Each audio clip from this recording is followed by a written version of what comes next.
Greetings from South Korea. I am Arirang News AI anchor. Here is the news making headlines today. President Lee Jae-myung departed for the US on Friday. One highlight of his 11-day trip to the Americas is his meeting with big tech firms, including Nvidia's Jensen Huang, OpenAI's Sam Altman, Anthropic's Dario Amodei, and Broadcom's Hock Tan. Lee will also hold an AI summit in San Francisco, attended by Samsung's Lee Jae-ung, SK's Choi Tae-won, Hyundai Motors Jung Hee-sun, and Naver's Yi Hae-jin, along with the US big tech CEOs. MOUs will be signed between Korean firms and the global tech firms, and the president will announce his AI vision for related global cooperation.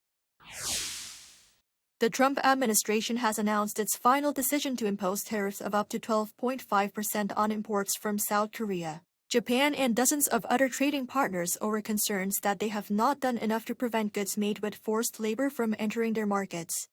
The Office of the U.S. Trade Representative said the new duties, ranging from 10 to 12.5%, follow investigations into 60 economies under Section 301 of the 1974 Trade Act. The new tariffs are set to replace the temporary 10% global tariffs that expire Friday, which were introduced after the U.S. Supreme Court struck down the Trump administration's country-specific reciprocal tariffs in February.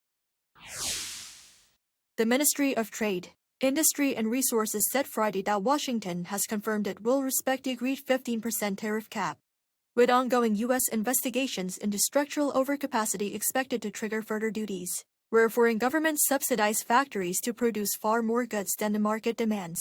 Seoul had said it would continue consultations to ensure all future tariffs remain strictly within the 15% limit.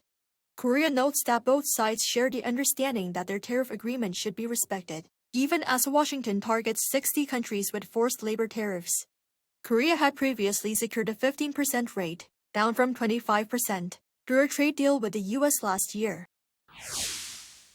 The Korean government has decided to extend the temporary fuel tax cuts for an additional 2 months through the end of September.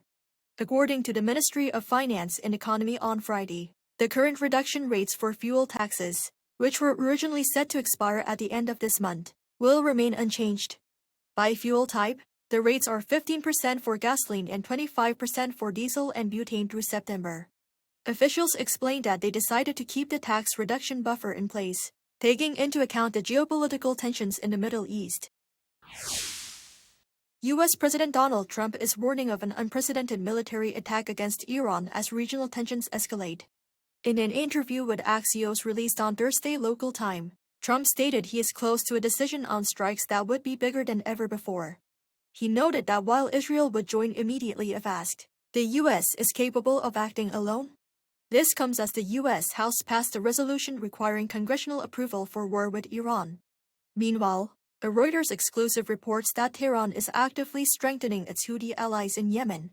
According to sources speaking to Reuters, Iran secretly flew Islamic Revolutionary Guard Corps commanders, missile equipment, and gold into Yemen on July 13 to bolster Houthi operations. That is all from me today. Thank you for watching.